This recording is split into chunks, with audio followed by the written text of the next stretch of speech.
Bueno, pues buenos días a todos. En primer lugar, quería agradecer a AFAL pues la posibilidad de estar aquí hoy con ustedes. Para mí es un honor que hayan contado conmigo en esta jornada, que veo que además es muy exitosa como otros años.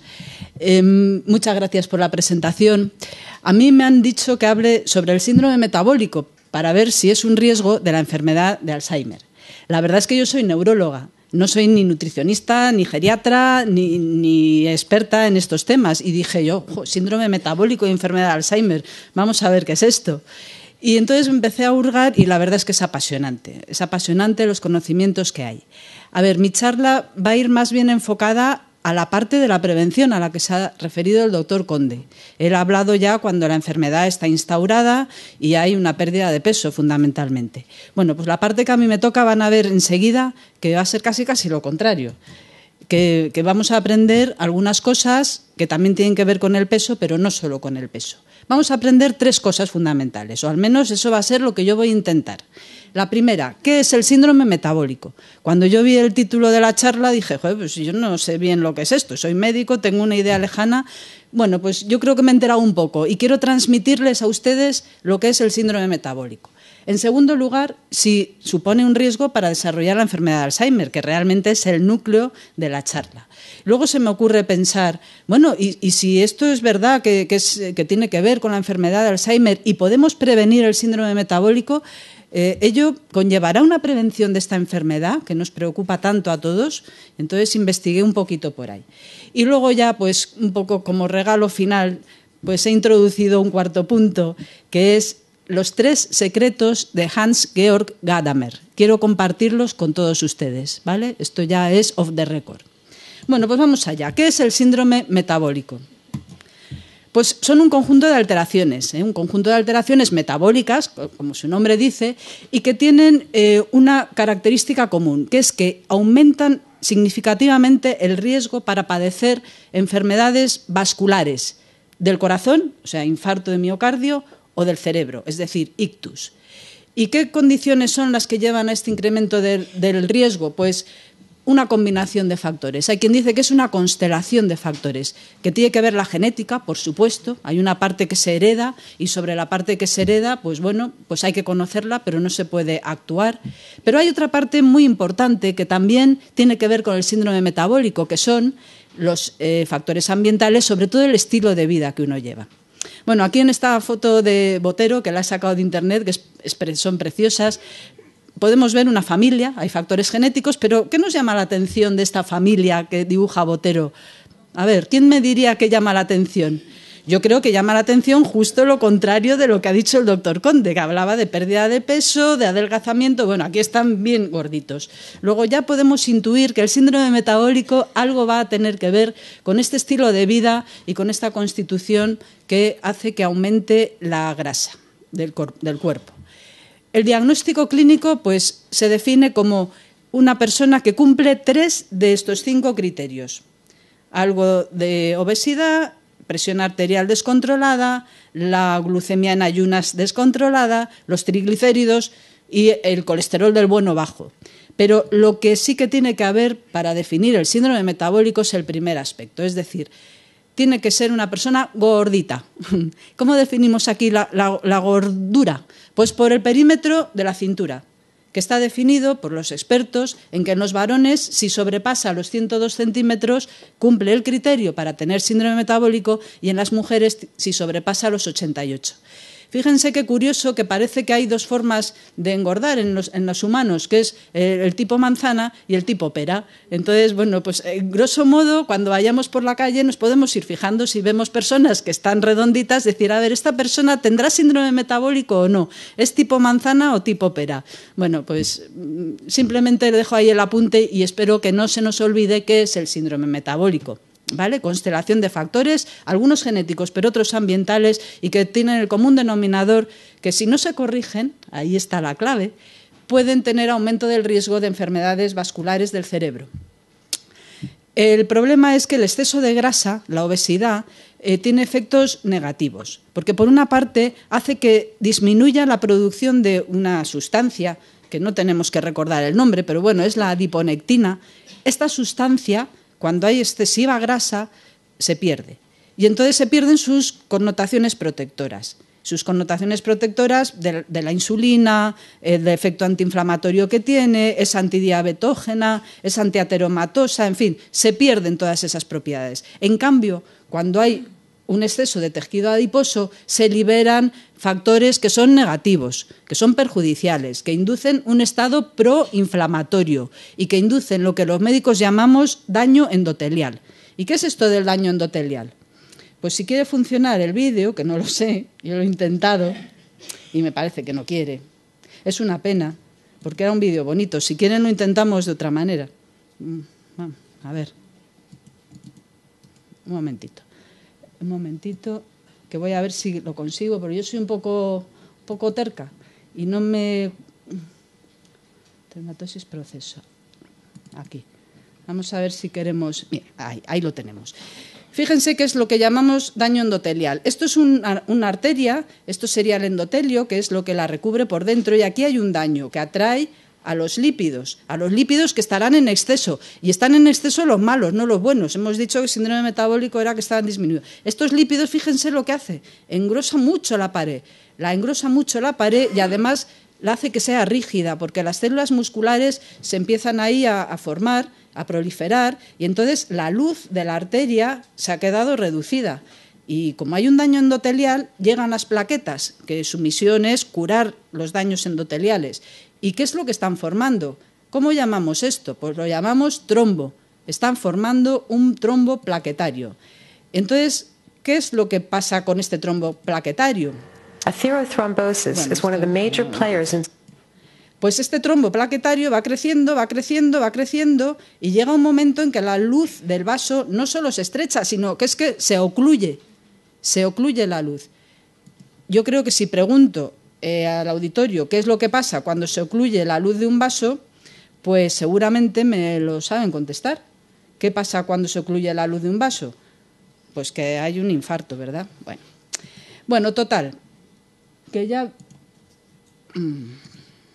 que tenemos ya definido el síndrome metabólico como la constelación de factores y que son obesidad abdominal, hipertensión arterial, dislipemia, sube el malo, baja el bueno, del colesterol, un estado protrombótico y un estado proinflamatorio. Quiero destacar de aquí la resistencia a la insulina, porque en las nuevas investigaciones que está habiendo parece que es un factor clave en la enfermedad de Alzheimer, esta resistencia a la insulina. De hecho, hay quien ha llamado a la enfermedad de Alzheimer como la diabetes tipo 3, porque piensan que este factor de resistencia a la insulina que conlleva el síndrome metabólico podría tener que ver en su patogenia. Entonces, ¿el síndrome metabólico supone un riesgo para esta enfermedad? Bueno, ¿se acuerdan de la película que acabamos de ver, el trombo plaquetario, que llega un momento en que ocluye la arteria y puede soltar además émbolos, o sea, se parten en trocitos y suelta émbolos? ¿Y qué es lo que pasa cuando se ocluye una arteria en cualquier órgano? Pero ahora vamos a hablar al cerebro, que para eso soy neuróloga. A ver, ¿quién me podría decir qué ocurre cuando un trombo plaquetario ocluye la luz de un vaso? Es como cuando en un jardín pues no llega el riego de agua. ¿Qué le pasa a esas plantas? Pues que se mueren, se secan. Bueno, pues eso es lo que nos ocurre en el cerebro. Hay un infarto. Aquí podemos ver una imagen anatómica de un infarto cavitado. ¿Y cuál es la consecuencia clínica de un infarto del cerebro? Un ictus. ¿De acuerdo? Luego, el síndrome metabólico promueve la aparición de ictus. ¿Y qué relación tienen los ictus con la enfermedad de Alzheimer? Pues la tienen porque hay estudios que demuestran que 1 de cada 6 pacientes que han sufrido un ictus tienen deterioro cognitivo, incluso previo al ictus. Que 1 de cada 3 pacientes con ictus sufren posteriormente una demencia, 1 de cada 3. Que además tienen factores de riesgo compartidos. La enfermedad vascular del cerebro tiene la hipertensión como un factor de riesgo, pues igual que el síndrome metabólico. Que la enfermedad de Alzheimer se acompaña con frecuencia de lesiones vasculares en el cerebro, que a lo mejor han pasado desapercibidas en vida, pero que han contribuido a que luego se exprese la enfermedad de Alzheimer. Y yo no sé si ustedes han oído hablar de una persona que es el profesor Hachinsky, al que yo tengo mucho cariño. Y bueno, ahora él es el jefazo de la Organización Mundial de Neurología y está en Canadá. Pero él pone un ejemplo que van a entender muy bien para que vean la importancia de lo vascular y lo degenerativo. Imagínense un barco que en su casco, dentro del barco, hay muchos ladrillos. Los ladrillos serían la carga neuropatológica degenerativa del Alzheimer, ¿vale? Toda la degeneración, que no vamos a entrar. Al final se carga tanto de ladrillos que el barco se hunde. Es decir, que la expresión clínica ya tiene lugar y entonces tiene demencia el barco. Imagínense otro barco que lo que tiene es agujeros en el casco. Agujeros, ya hemos visto que el ictus son en realidad agujeros, cicatrices que se quedan en el cerebro. Imagínense un barco lleno de agujeros en el casco, se hunde también, luego, bueno, pues tiene una demencia de causa vascular. Imagínense lo intermedio, un barco que tiene unos cuantos ladrillos, pero que además tiene 1 o 2 agujeritos en el casco, pues también se hunde. Es decir, que cuando se combinan ambas situaciones, la degeneración, la neurodegeneración y el factor vascular, la expresión clínica de la enfermedad se adelanta, se hace elocuente antes. Y esto, hay un estudio precioso publicado ya hace unos años, que es el estudio de las monjas, que seguro que alguno ha oído hablar de él. Bueno, pues era una congregación de monjas en Estados Unidos y que entraban de jovencitas, de adolescentes en la congregación, pues bueno, con el pacto de que ellas iban a colaborar a la investigación y que el día de mañana, cuando fallecieran, iban a donar su cerebro a la ciencia y iban a permitir que se hiciera la necropsia. Pues bien, hubo 61 de estas hermanas, porque esto es de muchos años de investigación, cuando ya por fin se hicieron mayores y fallecieron. Esta es Sor Mary, una de las pioneras de este estudio. Pues vieron que 61 tenían criterios de enfermedad de Alzheimer. Cuando analizaron esos cerebros, vieron que 39 tenían infartos cerebrales asociados y vieron que estas que tenían los infartos cerebrales asociados habían tenido una peor función cognitiva. ¿De acuerdo?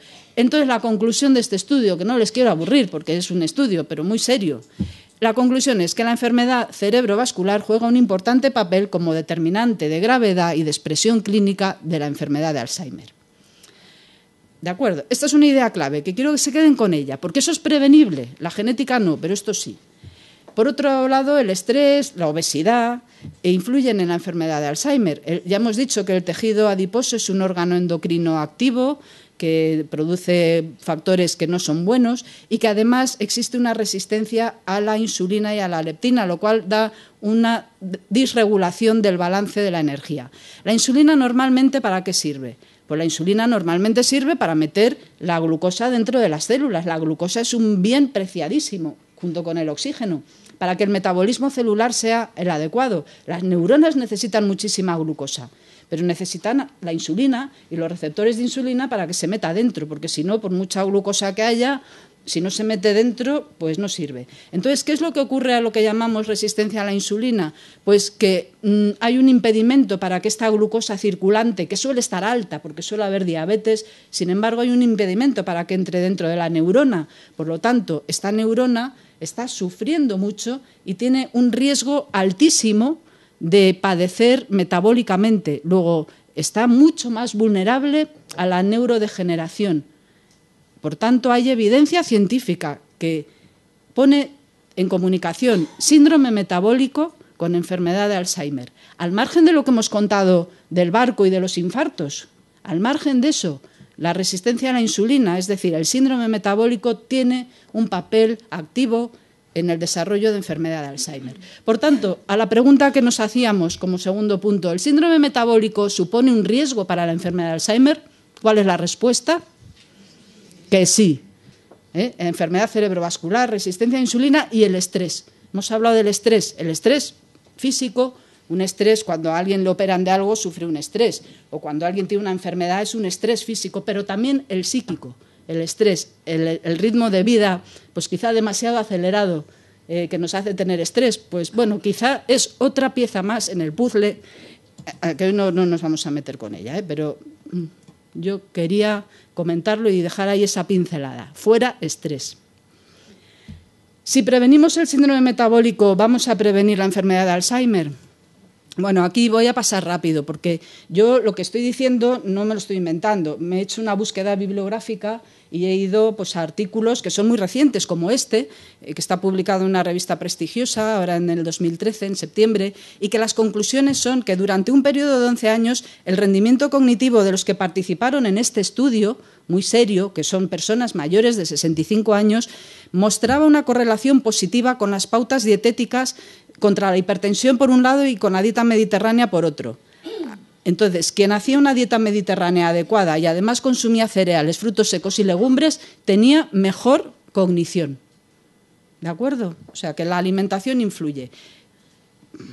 En este otro estudio, que es un estudio hecho en personas coreanas, mayores de 60 años, encuentran una relación significativa, de nuevo, entre síndrome metabólico y cognición, y proponen, estos autores, que hay que seguir investigando mediante estudios prospectivos en adelante, como el de las monjas, de aquí al futuro, para responder a dos preguntas. ¿El síndrome metabólico causa deterioro cognitivo? Parece que tiene que ver, pero hay que demostrarlo con el método científico, luego hay que demostrarlo. ¿La corrección del síndrome metabólico mejora la cognición? Parece que sí, pero hay que demostrarlo. Y bueno, finalmente, esto lo voy a pasar rápido y me voy a ir a las conclusiones de este estudio, que es un estudio muy interesante, muy importante, también reciente, que analiza hace tres metaanálisis, que es como se llama, para ver si el síndrome metabólico es un factor de riesgo de demencia. Y las conclusiones a las que llega son, de nuevo, son necesarios más estudios, hay que seguir investigando, pero parece que sí. Y la cuestión es, el control clínico agresivo quiere decir exhaustivo de los factores de riesgo que conforman el síndrome metabólico va a ser capaz de reducir el riesgo del deterioro cognitivo en los ancianos. Parece que hay indicios que la respuesta es afirmativa, pero hay que demostrarlo. Y por último, de la revisión bibliográfica, que no les quiero aburrir con ella, pero me parece importante, es este artículo también publicado muy recientemente, en este año 2013, que hace un estudio de los 12 artículos más importantes que han aparecido en la bibliografía médica entre los años 2006 y 2011. 4 artículos establecen que la dieta mediterránea junto con la actividad física pueden prevenir la enfermedad de Alzheimer. Esto me gustaría que nos lo quedemos en la cabeza, dieta y actividad física.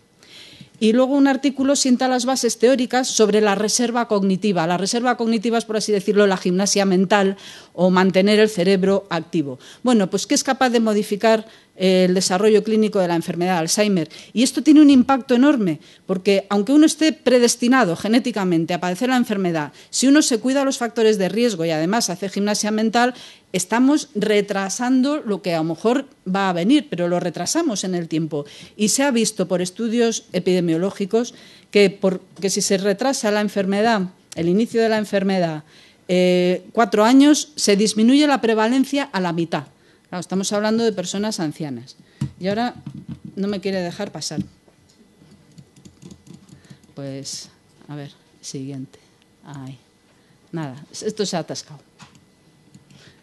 Bueno, no nos resistimos, seguimos siendo tenaces y si no voy a necesitar un técnico porque yo quiero llegar al final de la presentación como había previsto. Así que si viene un técnico, por favor, a echarme una mano. Es que no me puedo salir porque yo no tengo... A ver, aquí hay un teclado. Ahora, vale. Entonces, la pregunta, ¿si prevenimos el síndrome metabólico, prevenimos la enfermedad de Alzheimer? Posiblemente sí. Sin evidencia científica concluyente, las recomendaciones son: 1. Mantenerse en buena forma física. Al fin y al cabo, el cerebro, que es donde se cuece todo esto, la cognición, la memoria, los afectos, el comportamiento, el cerebro es un órgano más y depende de la salud del resto del cuerpo. Por tanto, hay que cuidarlo, hay que cuidar el cuerpo, hay que mantenerse en buena forma física y además hay que mantener activo el cerebro. Recordemos que envejecer es el trabajo de toda una vida, ¿vale? Son necesarios más estudios de investigación, pero entre tanto vamos a fijarnos en lo que dicen los sabios. ¿Qué es la sabiduría? Pues la sabiduría es muy difícil de definir, es un compendio de muchas cualidades, muchísimas, Pero una persona sabia, la verdad es que es capaz de integrar las cosas, de integrar pensamiento, sentimiento, acción, posee capacidad de retratarse en el otro, de entender al otro, que se llama empatía, puede sentir compasión y además no se pierde por las ramas, va al fondo de la cuestión. Bueno, pues, ¿qué personas sabias conozco yo? Pues no tantas, porque al fin y al cabo la sabiduría no es algo que se vaya ahí regalando por la calle, pero algunas sí. Mi heroína es Rita Levi Montalcini, que no sé si han tenido oportunidad de conocerla, es fascinante, falleció a la edad de 103 años o por ahí, sí, 103, y para mí es mi heroína. Pero bueno, hoy no vamos a hablar de Rita, hoy quiero hablarles brevemente de otro héroe que yo tengo, que es este señor, que se llama Hans-Georg Gadamer, que aquí está la foto, y les quiero contar sus secretos, sus 3 secretos y compartirlos, ¿vale? Esto yo lo sé porque el profesor Gabilondo, cuando era rector de la Universidad Autónoma de Madrid, en una fiesta de final de curso de los alumnos, que ya eran médicos, nos los transmitió estos 3 secretos y yo me los apunté. Un secreto de Gadamer, bueno, yo no sé si saben quién es Gadamer. Gadamer es un filósofo que falleció también a la edad de 103 años y que tuvo, vamos, es una personalidad. Él llaman el padre de la hermenéutica. La hermenéutica, no me quiero enrollar, pero por contextualizarlo, es una corriente filosófica que viene de tiempos atrás, viene de Heidegger, de Ricoeur, y él ha sido pues, el que realmente, mediante un libro que se llama Verdad y Método, que lo publicó en el año 60, sentó las bases de lo que es la hermenéutica. Entonces, es el arte de comprender la realidad interpretando la realidad. Es decir, la síntesis de la hermenéutica es hay que conocer. Primero hay que tener un conocimiento de la realidad, pero esto no es suficiente. Hay que explicarlo, hay que poder desentrañar ese conocimiento, poder interpretarlo. Y una vez que se ha podido interpretar, entonces ya se comprende. Y esta comprensión en un ambiente de diálogo, por eso dicen que es una corriente dialógica, que lo que preconiza es el diálogo entre las personas y entre el contexto social y económico de un momento dado. Bueno, eso, a ver, que me he enrollado, pero yo quiero que sepan que Hans-Georg Gadamer es un sabio y que falleció con 103 años y que cuando en su 100º cumpleaños le preguntaron cuál era su secreto para mantenerse bien y publicando libros, él dijo, 3 secretos tengo. El primero, nunca subo en ascensor, siempre subo, cuando hay una escalera, siempre la subo andando. Primer secreto, no coge ascensor, sube escaleras. El segundo secreto es que a él le encantaba la poesía, porque en esto de la hermenéutica el diálogo también es con el humanismo y con las artes, no solo con la ciencia. Entonces dice, yo no me resisto a aprenderme un poema a la semana. Como me gusta la poesía, pues yo ejerzo mi cerebro aprendiéndome un poema cada semana. Y el tercer secreto era que procuraba, después de un día de trabajo, que podía haber sido agotador, estresante, lo que fuera, él siempre encontraba un espacio para él, y un espacio espacial y periodo temporal para disfrutar de ese momento de sosiego, y lo reclamaba día a día siempre que podía. Y si era compartido, mejor. Y si era con una copita de vino tinto, que dicen que tiene antioxidantes, mejor. Pero el secreto realmente era reivindicar para él un periodo de tiempo en un sitio que a él le agradaba después del día que hubiera tenido. Pues bien, esos eran los 3 secretos de Hans-Georg Gadamer que yo quería compartir.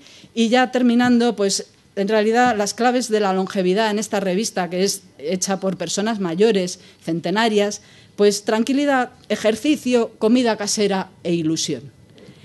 Esto era todo lo que yo les quería comentar y fíjense que he hablado mucho de investigación. A mí me gusta mucho investigar, porque es descubrir lo nuevo. Habrá que conocer, habrá que interpretar, habrá que comprender. Pero lo que yo les quiero también decir, y con esto acabo, es que la investigación es de todos, de todos, de todos, de todos, de los que están bien, de los que están mal, de los que se meten en el laboratorio a investigar con animales, de los que están en los hospitales, de las asociaciones de familiares, de los pacientes, de los familiares, de las administraciones, de los políticos. La administración es de todos. La investigación es de todos. De todos. Así que, bueno, yo creo que la clave del conocimiento de esta enfermedad, la clave está en nuestros cerebros, en el tuyo, en el tuyo. La clave está en el cerebro, en sentido figurado y en sentido literal. La clave está en el cerebro. Así que yo lo que digo, vamos a empujar, a arrimar el hombro para la investigación de la enfermedad de Alzheimer. Muchas gracias.